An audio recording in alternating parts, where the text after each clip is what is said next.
কোন কোন নিয়ামতের অস্বীকার করবি ক? আমি তোরে কত নিয়ামত দিছি বান্দা, একবার তাকায়া দেখ আমি তোরে কত নিয়ামত দিছি। আমি গরমের সময় ঠান্ডা পানির ব্যবস্থা করে দিছি, ঠান্ডার সময় টিউবওয়েলের পানি গরম করে দিছি।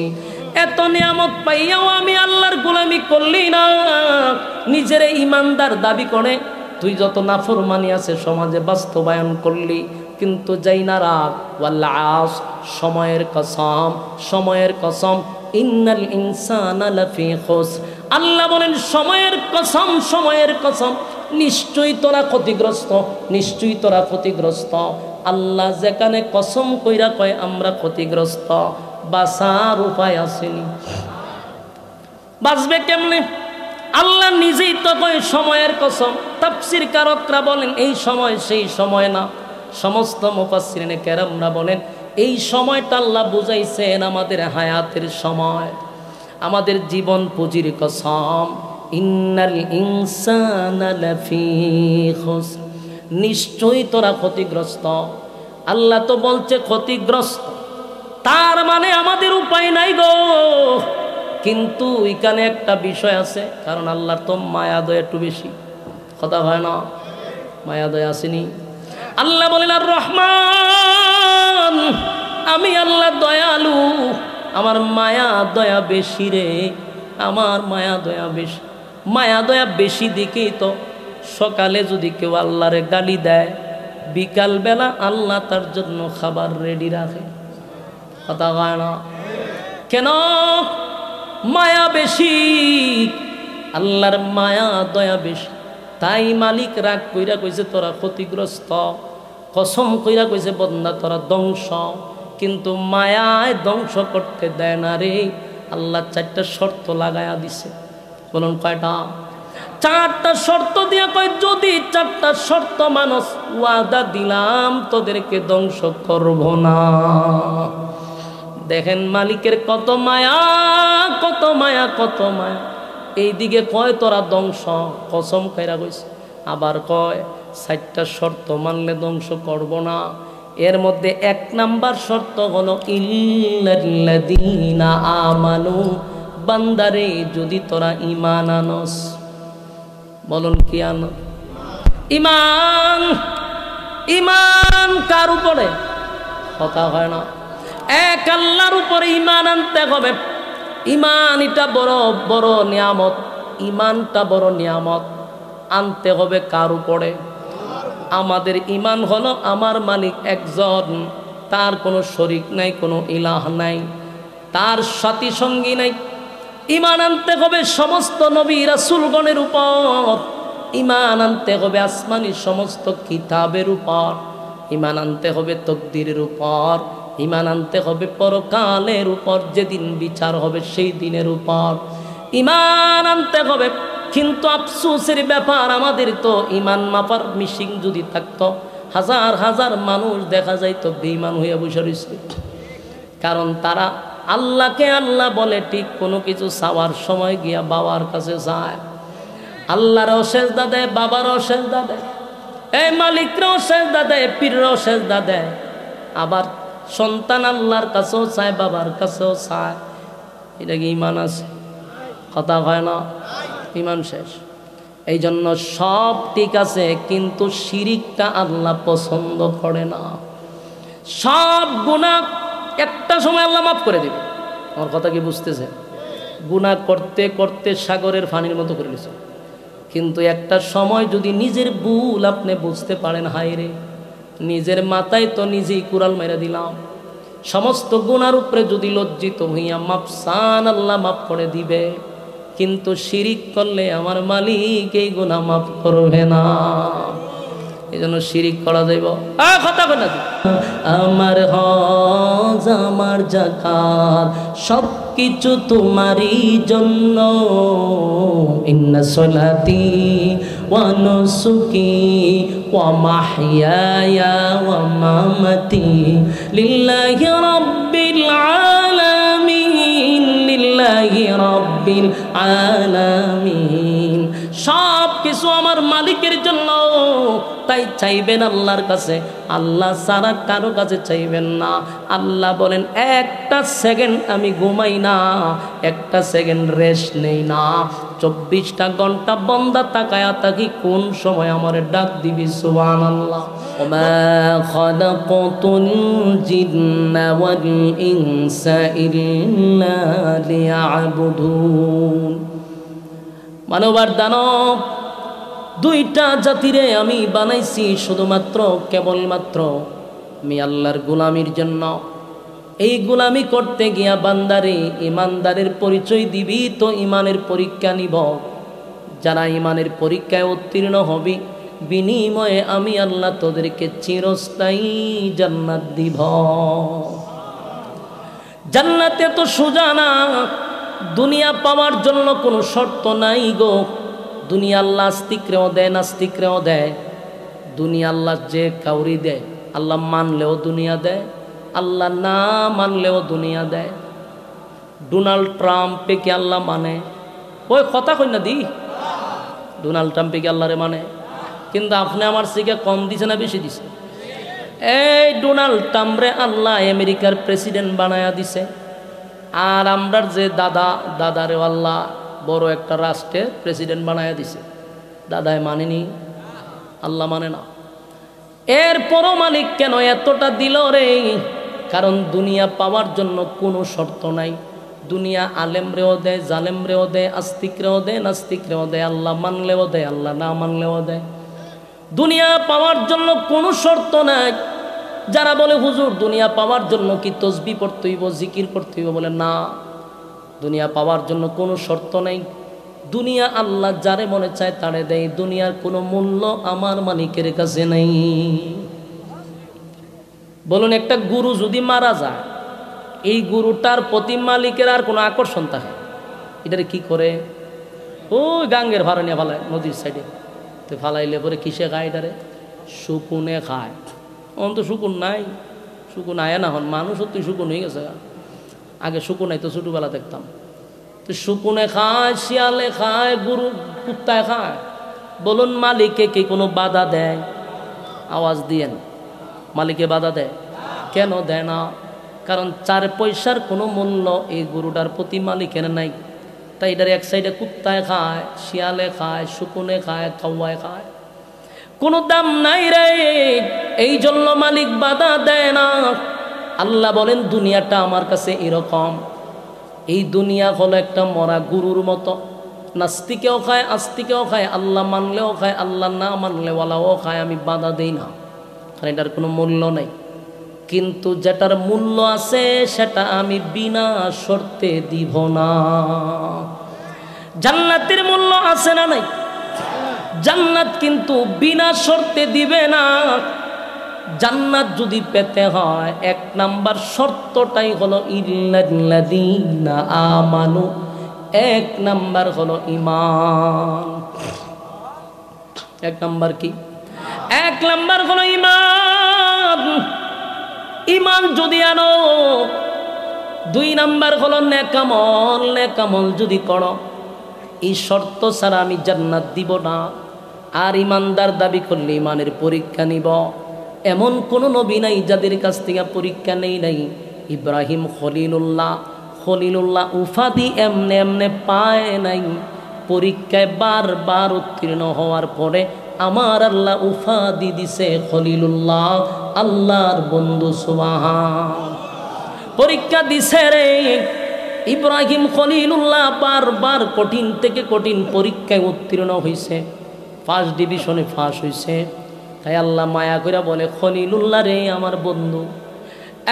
প্রত্যেকটা নবী রাসূলকে আল্লাহ পরীক্ষা দেওয়াইল, কোনো নবী ফেল করে নাই, সবাই পাস করছে। আইয়ুব নবীর নাম শুনছেন?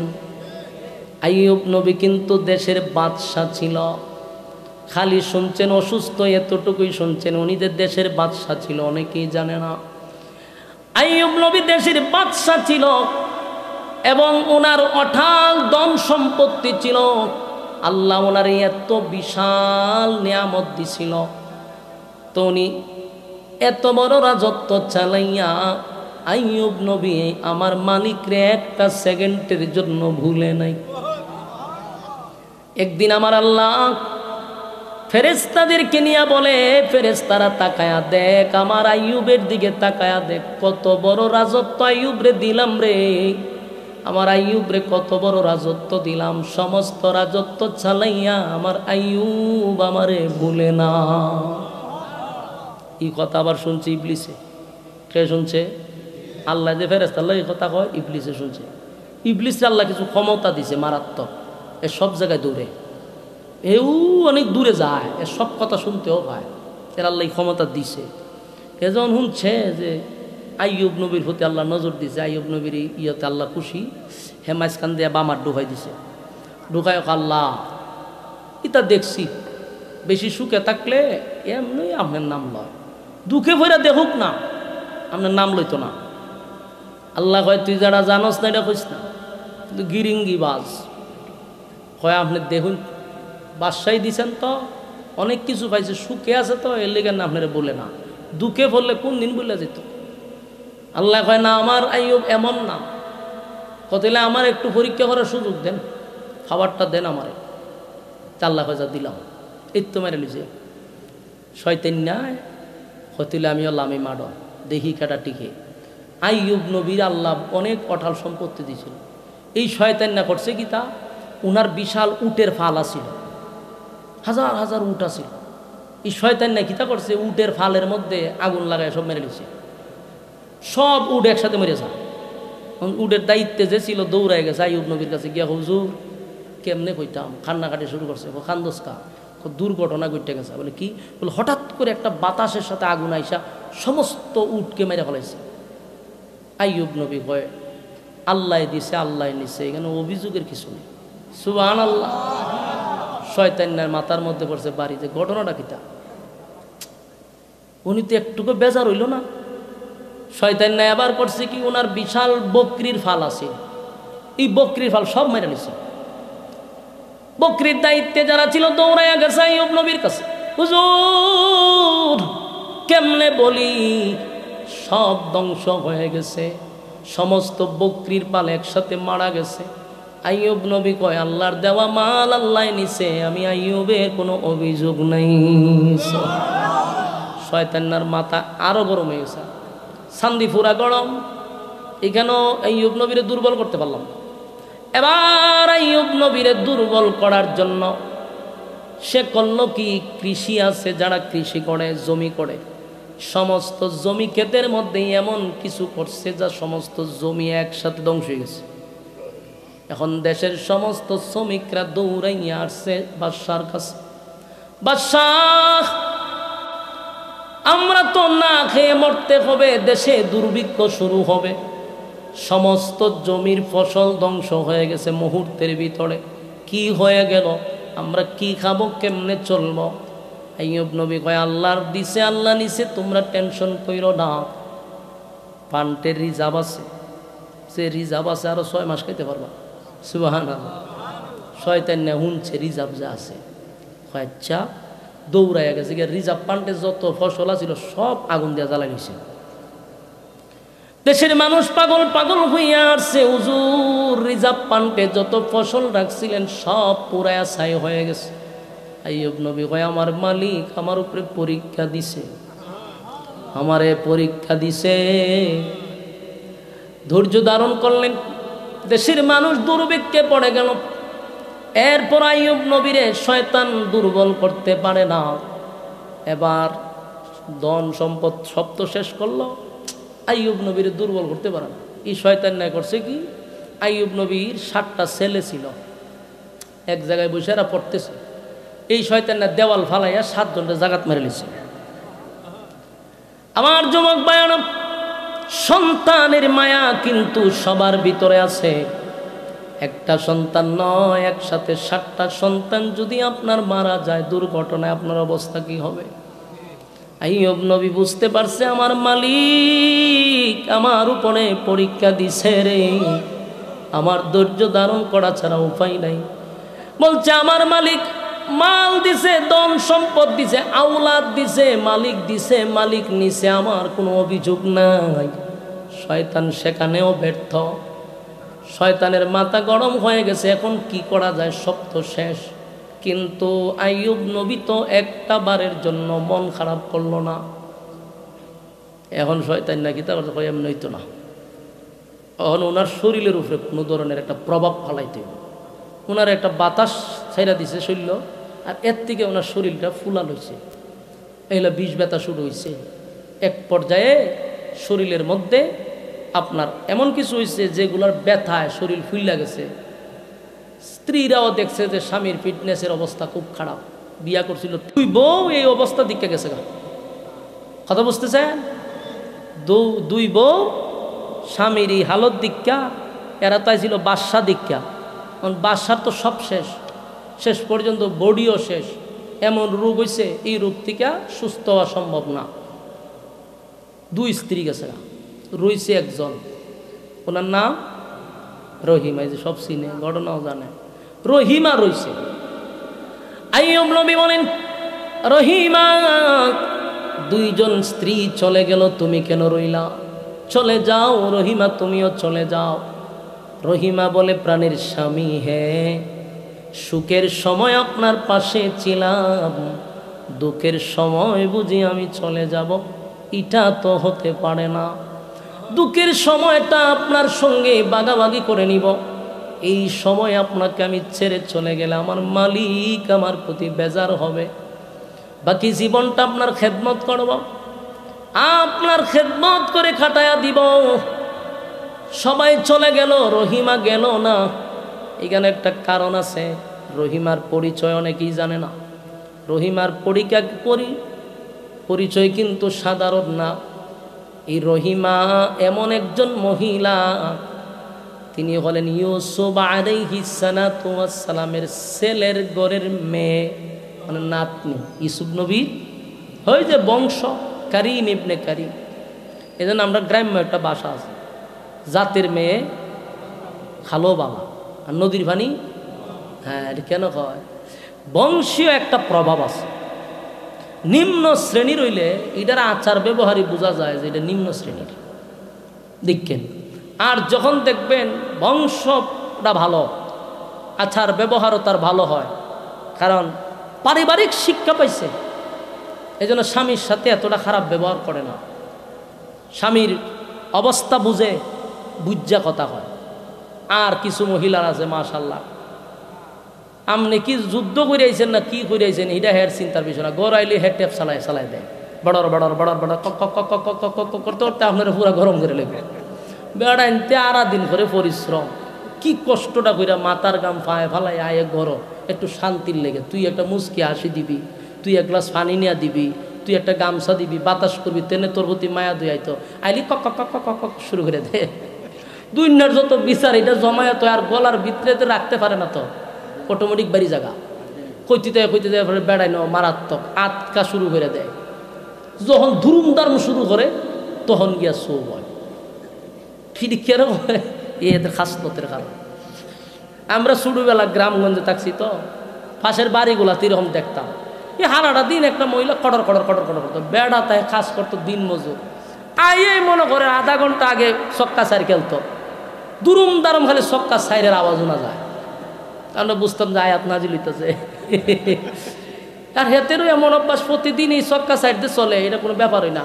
হের কড়র টিকি আছে, ইটা ক্যাসেট আর বন্ধ হয় না।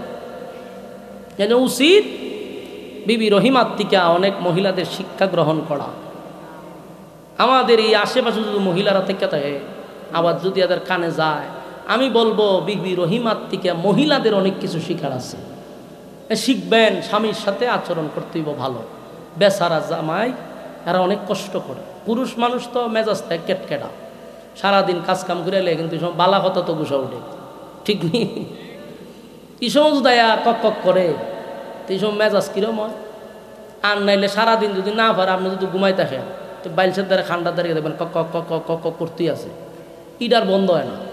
ইটার মুসরা দিলে পরে গিয়া সুইচ বন্ধ হয়। এই সমস্ত খাসলত পরিবর্তন করার দরকার আছে নি? আমরা যে কত বিচারায় হিসাব নাই। আমি ছোট মানুষ, কিন্তু আমাদেরও বিচারায়, ফোন দিয়ে বিচার দেয়। তো আমি এটার ওষুধ তো আমার দেওয়ার ক্ষমতা নাই, এই ওষুধ দেওয়ার ক্ষমতা নাই। এটা ওই যে ইব্রাহিম কি কয়, রহিমার বংশ ছিল ইউসুফ নবীর ছেলের ঘরের নাত, বংশটা বুঝছে। আর বাকি 2 বউ গেছে গা। কিছু বউরা আছে ভালোবাসা কোন সময় দেখায় স্বামীর অবস্থা বালা, ইনকাম বালা, সব ঠিকঠাক আছে, আপনি বিছনাথ ফইরা দেখেন 1 মাস, এরপরে দেখবেন হেতে কত লাড়াচাড়া করে, জিনিসপত্র লড়াইব, আপনারা টেসাইব, আটকা কইব যে তোমার দীক্ষার কত থাকতাম, এবারে জানালাদা জায়গা ভালোবাসা সব। বাস্তব না বাস্তব? রহিমার থেকে শিকার আছে। 2টা স্ত্রী চলে গেল। আইয়ুব নবী বলে, রহিমা তুমি কেন থাকলা? তুমিও চলে যাও, তোমার একটা জীবন আছে, তোমার একটা লাইফ আছে, আমার সাথে তাইকে জীবন নষ্ট করো না। রহিমা কয়, প্রাণীর স্বামী হে, সুখের সময় ছিলাম, দুঃখের সময় আপনার পাশ থেকে আমি যাব না। আইয়ুব নবীর এমন আল্লাহর রূপ দিল, শয়তানের ওই যে পরীক্ষা শুরু হয়েছে, শয়তান আল্লাহর সঙ্গে চ্যালেঞ্জ করছে আইয়ুব নবীরে আল্লাহর কাছ থেকে দূরে সরাইব। কিন্তু উনি তো পয়গম্বর, অসুস্থ হয়ে গেছে, আল্লাহরে ভুলে না। 1 দিন 2 দিন নয়, এলাকার মানুষ ওনাকে আর এলাকায় থাকতে দেয় না। অথচ উনি দেশের বাদশা ছিল। গ্রামের মানুষ কয়, আইয়ুব আপনার তো দেশের বাদশা ছিলেন, কিন্তু আপনার যে সমস্যা, আপনারে আমরা গ্রামে রাখতে পারবো না, আপনি গ্রাম ছেড়ে দেন। জোর জবরদস্তি কই না, গ্রাম থেকে ওনারে বাহির করে দিল। সাথে রহিমা ওনারে নিয়া গ্রাম ছেড়ে জঙ্গলে গেছে। গ্রামে থাকতো তো বাদশা, জঙ্গলে চলে গেল। জঙ্গলে গিয়ে সেখানে থাকা শুরু করলো। অসুস্থ, উনি বিছনার থেকে উঠতে পারে না, দাঁড়াইতে পারে না। এখন অসুস্থ যে হয়ে গেছে, খাবারের দরকার আছে নি, খাইব কেমনে? রহিমা তো বাদশার বউ ছিল, রূপে গুণে কি কম ছিল? বুঝুননি, ইউসুফ নবীর ছেলের ঘরের মেয়ে, নাতনি, সুন্দরটা কেমন হইব? ওমা সুবহানাল্লাহ দিনা। ইউসুফ নবীর আল্লাহ পৃথিবীর অর্ধেক সুন্দর দিছিল। এখন রহিমা কেমন সুন্দরী ছিল, এটা ওয়াজ করে বোঝানি লাগবো। বাদশার বউ আবার সুন্দরী, কিন্তু স্বামী ছাড়ছে না, জঙ্গলে চলে গেছে। জঙ্গলে গিয়া স্বামীর পেটে প্রচন্ড কিতা প্রচন্ড কিদা। এখন স্বামীরে খাবার দিব কোথার থেকে? মহিলা মানুষ, বাদশার বউ জীবনে কাজ করছে না, স্বামীর পেটের কিদা বরদাস্ত করতে না পেরে গ্রামের ভিতরে ঢুকছে কাজের জন্য। মানুষের বাড়িতে গিয়া বলে, আমারে কাজে রাখবেন, আমি কাজ করে দিব। মানুষ উনারে কাজে দিল, কাজ করতেছে, যা পায় তা দিয়া স্বামীর খাবারের ব্যবস্থা করে। কিন্তু শয়তান হঠাৎ করে একদিন দেখে রহিমা মানুষের বাড়িতে কাজ করে, আইয়ুব নবীরে খাবার দেয়। তাই শয়তান না মানুষের সুরত দুইরা মানুষের কাছে গিয়া, শুনছ তোমরা যে মহিলার জায়গা দিছো কাম করবলে, জানো নি বেডিকাটা? না, ওই তো আইয়ুব নবীর বউ, উনার শরীর যে রোগ হয়েছে, এই মহিলা তো পাশে থাকে, তোমরা তো সব মরবা। ভাই সব না, এখন আর রহিমারে কেউ কাজ দেয় না। ফেস লাগাইছি নি, রহিমা পড়ছে মহা মুসিবত, কাজ দেয় না।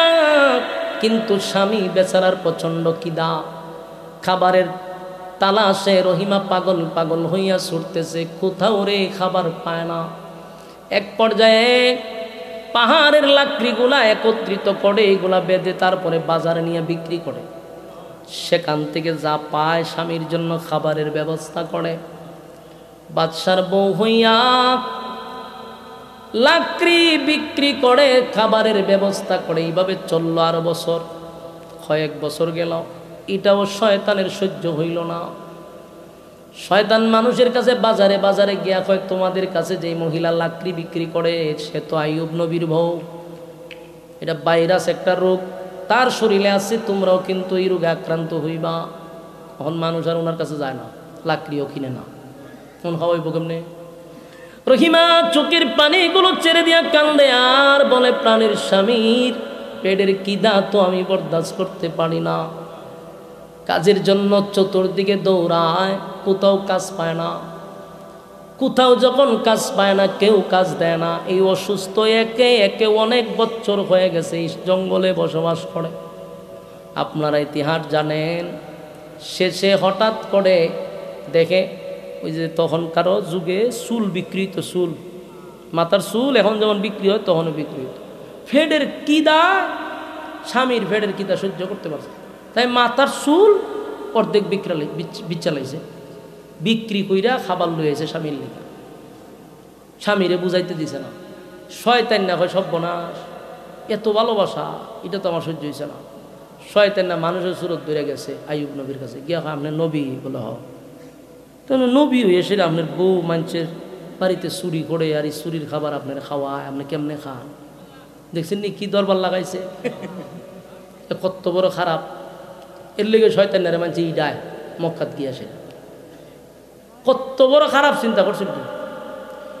হে মানুষের সুরত গিয়া আপনি না নবী বলে, হ নবী তো বলে, তো আপনি চুরির মাল খান কেমনে? আইয়ুব নবী ওই আস্তাক বলে লেট কিতা, আমি না আল্লাহর পয়গম্বর, আমি চুরির মাল খাইতাম কেন? বলে আপনার বউ চুরি করে, তুমি কেন বুঝছো? বিশ্বাস না করলে মাথার চুল দেখেন আসেনি, চুরির দরা খাইয়া সব চুল খাইতে লেগেছে মানছে। নজর চিন্তা করেন কত বড় খারাপ। আইয়ুব নবী করছে কি, রহিমাজন খাবার নিয়ে আইছে, আইয়ুব নবী এই খাবার আমি খাবো না। কেন? আমি একজন আল্লাহর পয়গম্বর, তুমি আমারে এই চুরির খাবার খাওয়াইছ। রহিমা তার সহ্য সেটি কী কর, উনি কান্না শুরু করছে যে না আমি তো আপনাকে চুরির মাল খাওয়াই নাই, আমি হালাল খাবার আপনারা খাওয়াইতেছি। কয় না, তুমি মাথার চুল খুলো, তোমার মাথার থেকে উল্টা সরাও। উল্টা সরাইছে, পরে দেহে মাথার চুল নাই, কিন্তু পুরা সন্দেহ হয়ে গেছে। কথা তো সত্য। আইয়ুব নবীর উঠছে রাগ, এমন রাগ উঠছে, কয় তুই আমার চুরির মাল খাওয়াইছ নি, আমি একজন আল্লাহর পয়গম্বর, আজকের থেকে তোর সাথে কোনো সম্পর্ক নাই। আর আমি যদি সুস্থ হই এটার অপরাধে 100 বেতের আঘাত দিব তোমার। আচ্ছা কোন চাই আমরার বউন যদি হইতো, আমরা কিতাব বুঝুন কোন চাই? এইভাবে অসুস্থ হইয়া বউ যদি খাম কইরা কইরা না খাওয়াইতো, আর আমরা যদি এরকম তেরা তেরা কথা কইতাম, বউ কিতা করতে কোন চাই? ফারাদা মারা লইতে হবে, কথা হয় না হয়তো তুই মরসত নাতে বাহিরা তোর জানা আমি বাইকিরা লাই ফারা দিয়া গলাত মারি লিত বলে যা মেরে দেখে তুই ঠিক নেই না। আমরা মহিলারা যে মারাত্মক মেরে লিত গলাত চিপা দেয়, বলে আমি খাম করে না খাওয়া, এবার আমার শরীর তো হোমত দিছে তেনা তোর মারিলাম। কিন্তু উনি তো আল্লাহর পয়গম্বরের বউ, আবার হইল ও ইউসুফ নবীর খানদানের। এই মহিলা তার সব মহিলার মতো না। রহিমা চোখের পানি ছাড়া কান্তাছে, মনে অনেক কষ্ট, এত কষ্ট করলাম আর স্বামী শেষ পর্যন্ত আমারে চুরির তহমত দিল, তাও মনে কষ্ট নাই, কিন্তু ওনারা তো খাবার ব্যবস্থা করে দিতে হবে। চিন্তা করেন কত মহব্বত। আমার খাবারের সন্ধানে গেছে বাইরে, এদিকে জিব্রাইল আইছে, আইয়া কইতো যে যাইও কাজটা বালা করছো না। বলে কেন? রহিমা চুরি করে তোমারে খাওয়ায় নাই, সে তোমার পেটের কিদা সহ্য না করতে পারে নিজের চুল বিক্রি করছে, এই বিক্রি করা চুল তোমার আইনা খাওয়াইছে। তখনকার চুল বিক্রি করা জায়েজ ছিল, অহনটা জায়েজ নাই। তখন আইয়ুব নবী কথা আমার কাছে দরবেশ, বলে দরবেশ এটা শয়তান, দরবেশের বেশ দূরে আইছে। আইয়ুব নবী ইন্নাল্লাহ, আমার বউ তো কষ্ট করলো আর আমি এত বড় অপবাদ দিছি। আইয়ুব নবীও কাঁদতেছে। একদিন 2 দিন না, কিতাবে লেখলো 18 বছর 18 বছর 18 বছর আইয়ুব নবী অসুস্থ ছিল 18 বছর। বলুন পৃথিবীর ইতিহাসে কোনো মহিলাকে 18 বছর বাদশার বউ হইয়া রূপে গুণে ভরা এমন মহিলা কি কোনো স্বামীর খেদমত এখনকার যুগে সম্ভব? 18 বছর 18 ঘন্টা নি করবো, কথা হয় না দি, 18 ঘন্টাও করতো না। এইভাবে বিস্তার করে থাকলে আপনার ওই যে দরজা তালা মাইরা তুই যাবো, ঠিক নি? এই জন্য রহিমার থেকে মহিলাদের শিক্ষা গ্রহণ করা দরকার। আল্লাহ রহিমার ব্যাপারে সব ভুল ধারণা ভাঙাইয়া দিছে। এবার রহিমা 18 বছর স্বামীর খেদমত করল। এক আসমানের ফেরেশতারা পর্যন্ত আইয়ুব নবীর এই পরীক্ষা দেখে তারাও কয় হায় হায়, একদিন 2 দিন নয় 18 বছর। তো জিব্রাইল একদিন আইয়া আইয়ুব নবীর জিগায়, আইয়ুব কেমন আছে? আলহামদুলিল্লাহ ভালো। চিন্তা করছেন কত বছর অসুস্থ? 18 বছর অসুস্থ। জিগাইছে আলহামদুলিল্লাহ ভালো। জিব্রাইল সব বঙাস, উনি এখনো ভালোই আছে। এরপরে দেখেন আরো গেছে অনেক দিন, আরেকদিন জিব্রাইল আইছে, আয়া সালাম দিছে, কিন্তু আইয়ুব নবী সালামটা দিতে অনেক দেরি করছে। তাই আইয়ুব নবীরে জিগায় জিব্রাইল, আইয়ুব নবী বলতেছে যে জিব্রাইল সালাম দিছেন, আমি অনেক পরে আপনার সালামের উত্তর দিছি, আপনি কি রাগ করছেন? জিবরাইল কহ একটু রাগ করার তো কথা, আপনি একটা আল্লাহর পয়গম্বর হইয়া সালামের উত্তরটা এত দেরি করে দিছেন। আইয়ুব আলাইহিস সালাতু ওয়াস সালাম বলেন, জিবরাইল রে, তুমি যখন আমারে সালাম দিছ, আমার জিহ্বার মধ্যে দুইজন আল্লাহর মেহমান তারা খাবার খাইতেছিল।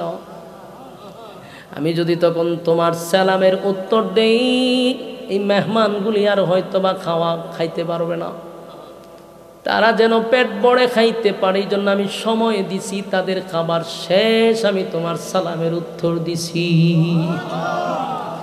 এই কথাটা জিবরাইলের বড় আঘাত লাগলো।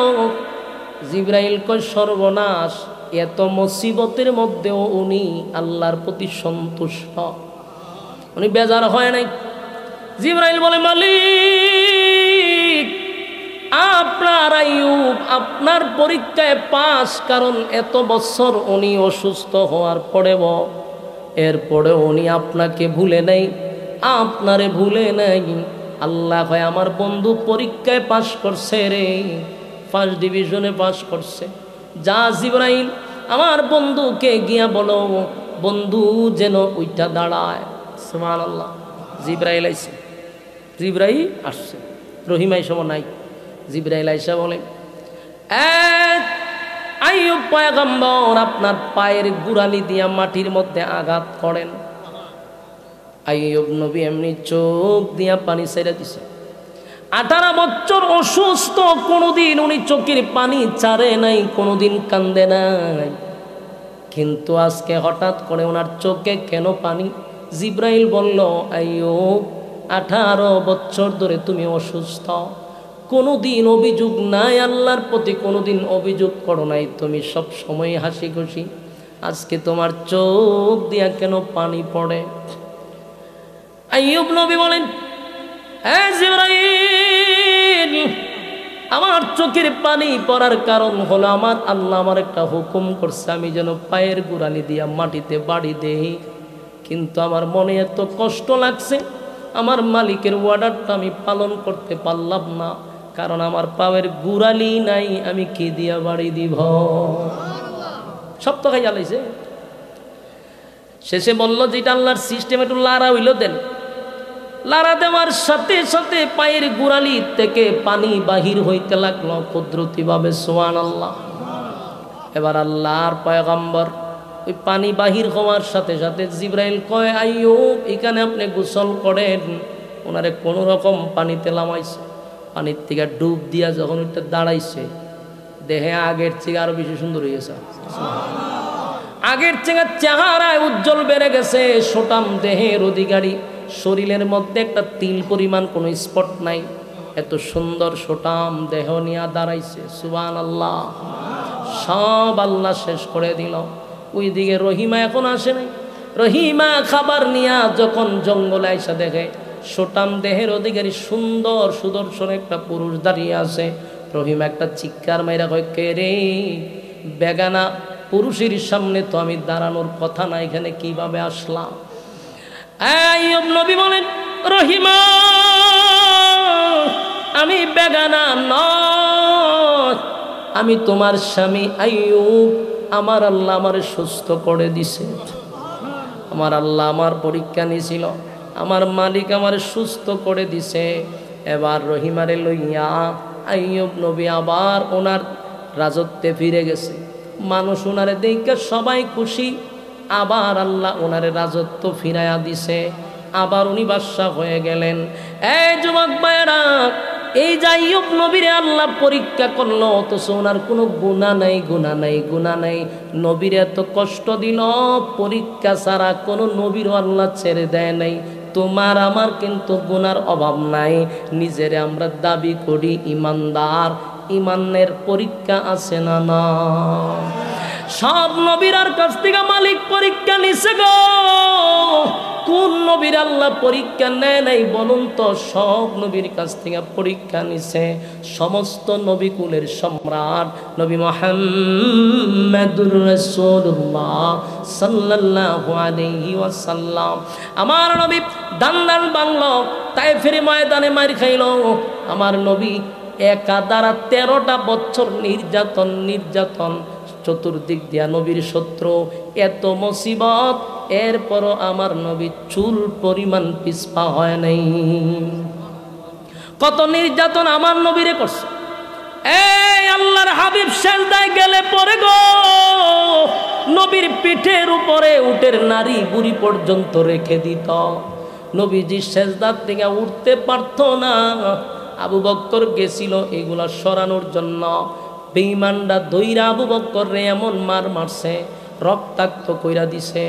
আবু বকর দৌড়াইয়া ফাতেমার কাছে গিয়া বলে, ফাতেমা গো, মক্কার সামনে তোমার বাবা নামাজ পড়ে বেঈমানের বাচ্চাগুলি আমার নবীর উপরে উটের নারী বুড়ি রাখছে, আমার নবী সেজদার থেকে উঠতে পারে না। তখন ফাতেমা ছোট, ফাতেমা দৌড়াইয়া আল্লাহর নবীর সামনে গিয়া দেখে নবীজি সেজদায়, পাশে আবু জাহিল্লার সঙ্গ পাঙ্গ নিয়ে হাসি তামসা ঠাট্টা মস্কারি শুরু করছে। নবী সেজদার থেকে মাথা তুলতে পারে না। ফাতেমা ছোট ছোট হাতগুলা দিয়া আল্লাহর পয়গম্বরের শরীর থেকে উটের নারী বুড়ি সরাইয়া দিল। নবীজি সেজদার থেকে মাথা মুবারক তুইলা বসলো, চেহারাটা লাল হয়ে গেছে। দীর্ঘক্ষণ সময় নবী সেজদার থেকে উঠতে পারে না। নবী সালাম ফিরাইয়া দুইটা হাত কানে কাবার সামনে দিয়া সেদিন নবী তাদেরকে অভিশাপ দিল। এর আগে নবী কোনোদিন কারো উপর অভিশাপ দেয় নাই। আল্লাহর নবী তায়েফে এত মায়ের খাইছে, বেহুশ হইয়া পড়ে গেছে, অভিশাপ দেয় নাই। যতবার মায়ের খাইছে কোনোদিন অভিশাপ দেয় নাই। কিন্তু সেদিন আল্লাহর কাছে নবী বলেন, মালিক, যারা আজকে আমার সঙ্গে এই খারাপ আচরণটা করলো, আল্লাহ একজনকে আপনি ছেড়ে দিবেন না, একটারও ছেড়ে দিবেন না। কেন জানেন নবী সেদিন কেন আল্লাহর কাছে নালিশ করলো? নবীর কথা হলো, আমি আমার মালিকের কুদরতি পায়ে সেজদায় ছিলাম। নবীর বক্তব্য হলো, তারা যদি আমার নির্যাতন করত গো, আমি প্রতিবাদ করতাম না, মালিকের কাছে বিচার দিতাম না, কারণ আমার তায়েফেও মারছে, আমি বিচার দেই নাই। কিন্তু আমি তো আমার মালিকের সঙ্গে কথা বলছিলাম, মালিকের পায়ে সেজদায় দিছিলাম। খানায় কাবার সামনে তারা উটের নারী বুড়ি রাখছে, শুধু তাই নয়, আমার ইবাদত নিয়ে তারা টিটকারি মস্কারি করছে। এটা নবী বরদাস্ত করতে পারে নাই। সেদিন ওই আবু জাহেল, উতবা, উতাইবা যতগুলা শয়তান ছিল সবগুলার ব্যাপার আল্লাহর কাছে নালিশ করছে, আল্লাহ একটারও ছেড়ে দিবেন না। এই ঘটনারে কেন্দ্র করে বদরের যুদ্ধে যতগুলা গেছিল, এখানে যতগুলা নবীর সঙ্গে খারাপ ব্যবহার করছিল, সবগুলারে আল্লাহ বদরের যুদ্ধে সাইজ করে দিছে, সবগুলার একেবারে মাটির সাথে মিশায় দিছে। আমার যুবক ভাইয়েরা, আদম থেকে নিয়ে ঈসা রূহুল্লাহ পর্যন্ত সমস্ত মাসুম নবীরা আল্লাহর পরীক্ষায় উত্তীর্ণ হয়েছে। এখন আমরা যারা নবীর উম্মত, নিজের দাবি করি ইমানদার, নিজের দাবি করি ইমানদার, ইমানদার দাবি করে সুদ খাই, ঘুষ খাই, বেনামাজি, নামাজ নাই, পর্দা নাই, নিজেও পর্দা করে না, বউটারেও পর্দায় রাখে না, নিজের বউটারে পাঠায় দেয় পীরের কাছে, পীরের পায়ে সেজদা দেয়, পীরের সঙ্গে পর্দা ছাড়া কথা বলে। এই সমস্ত নাফরমানগুলা নিজের ইমানদার দাবি করে সমাজে মাথা ছাড়া দিয়া চলে। আল্লাহ বলেন, বান্দারে, শুধু মুখে মুখে ইমানদার বললে হবে না, ইমানের পরীক্ষা আছে না নাই?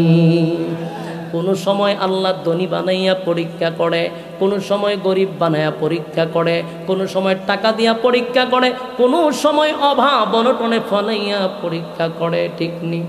কোনো সময় মাল আওলাদ দিয়া পরীক্ষা করে, কোনো সময় না দিয়া পরীক্ষা করে। সব হালতে বলতে হবে আলহামদুলিল্লাহ। কথা হয় না?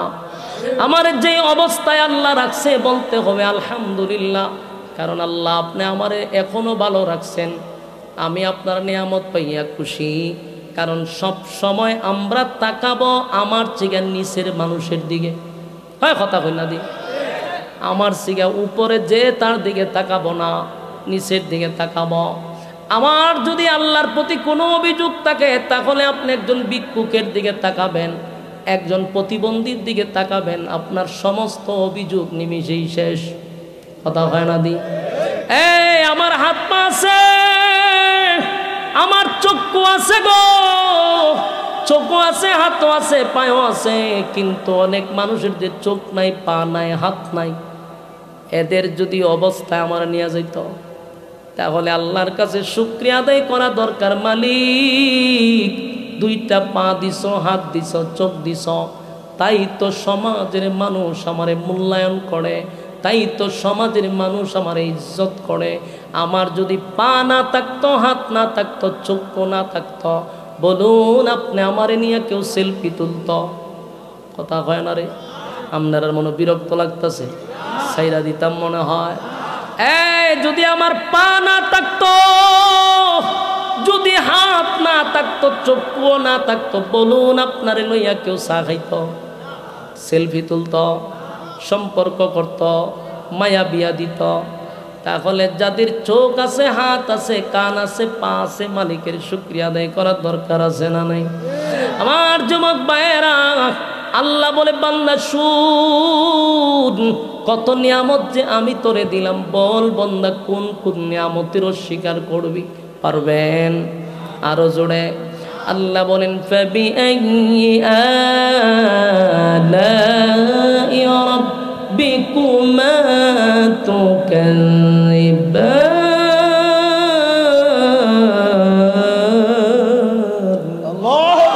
কোন কোন নিয়ামতের অস্বীকার করবি? আমি তোরে কত নিয়ামত দিছি বান্দা, একবার তাকায়া দেখ আমি তোরে কত নিয়ামত দিছি। আমি গরমের সময় ঠান্ডা পানির ব্যবস্থা করে দিছি, ঠান্ডার সময় টিউবওয়েলের পানি গরম করে দিছি। এত নিয়ামত পাইয়াও আমি আল্লাহর গোলামি করলি না, নিজের ইমানদার দাবি করে তুই যত নাফরমানি আছে সমাজে বাস্তবায়ন করলি। কিন্তু যাই না রাখ, ওয়াল্লাহ আস, সময়ের কসম, সময়ের কসম, ইন্নাল ইনসানা লাফি খুসর। আল্লাহ বলেন সময়ের কসম, সময়ের কসম, নিশ্চয়ই তোরা ক্ষতিগ্রস্ত, নিশ্চয়ই তোরা ক্ষতিগ্রস্ত। আল্লাহ যেখানে কসম কইরা কয় আমরা ক্ষতিগ্রস্ত, বাঁচার উপায় আসেনি। বাঁচবে কেমনে? আল্লাহ নিজেই তো কয় সময়ের কসম। তাফসীর কারকরা বলেন এই সময় সেই সময় না, সমস্ত মুফাসসিরিনে কেরামরা বলেন এই সময়টা আল্লাহ বুঝাইছেন আমাদের হায়াতের সময়, আমাদের জীবন পুঁজির কসম। ইন্নাল ইনসানা লাফি খুসর, নিশ্চয়ই তোরা ক্ষতিগ্রস্ত। আল্লাহ তো বলছে ক্ষতিগ্রস্ত, তার মানে আমাদের উপায় নাই গো। কিন্তু এখানে একটা বিষয় আছে, কারণ আল্লাহর তো মায়া দয়া একটু বেশি, কথা হয় না? মায়া দয়া আসেনি? আল্লাহ বলেন আর রহমান, আমি আল্লাহ দয়ালু, আমার মায়া দয়া বেশি রে, আমার মায়া দয়া বেশি। মায়া দয়া বেশি দিকেই তো সকালে যদি কেউ আল্লাহরে গালি দেয়, বিকালবেলা আল্লাহ তার জন্য খাবার রেডি রাখে, কথা হয় না? কেন? মায়া বেশি, আল্লাহর মায়া দয়া বেশি। তাই মালিক রাগ কইরা কইছে তোরা ক্ষতিগ্রস্ত, কসম কইরা কইছে বন্দা তোরা ধ্বংস। কিন্তু মায়ায় ধ্বংস করতে দেয় না রে। আল্লাহ চারটা শর্ত লাগায়া দিছে। বলুন কয়টা? চারটা শর্ত দিয়া কয় যদি চারটা শর্ত মানুষ, ওয়াদা দিলাম তোদেরকে ধ্বংস করব না। দেখেন মালিকের কত মায়া, কত মায়া, কত মায়া। এইদিকে কয় তোরা ধ্বংস, কসম খাইরা কইছে। আবার কয় চারটা শর্ত মানলে ধ্বংস করব না। এর মধ্যে এক নাম্বার শর্ত হলো ইল্লাল্লাযীনা আমানু, বান্দারে যদি তোরা ঈমান আনস। বলুন কি আনো? ঈমান। ঈমান কার উপরে? কথা হয় না? এক আল্লাহর উপরে ঈমান আনতে হবে। ঈমান এটা বড় বড় নিয়ামত, ঈমানটা বড় নিয়ামত। আনতে হবে কার উপরে? আমাদের ঈমান হলো আমার মালিক একজন, তার কোনো শরীক নাই, কোনো ইলাহ নাই, তার সাথী সঙ্গী নাই। ঈমান আনতে হবে সমস্ত নবী রাসূলগণের উপর, ঈমান আনতে হবে আসমানি সমস্ত কিতাবের উপর, ঈমান আনতে হবে তাকদীরের উপর, ঈমান আনতে হবে পরকালের উপর, যেদিন বিচার হবে সেই দিনের উপর ঈমান আনতে হবে। কিন্তু আফসোসের ব্যাপার, আমাদের তো ঈমান মাপার মিশিং যদি থাকতো, হাজার হাজার মানুষ দেখা যাইতো বেঈমান হইয়া বসে রয়েছে। কারণ তারা আল্লাহকে আল্লাহ বলে ঠিক, কোনো কিছু চাওয়ার সময় গিয়া বাবার কাছে যায়, আল্লাহরও সেজদা দেয়, বাবারও সেজদা দেয়, এই মালিকরাও সেজদা দেয়, পীররাও সেজদা দেয়।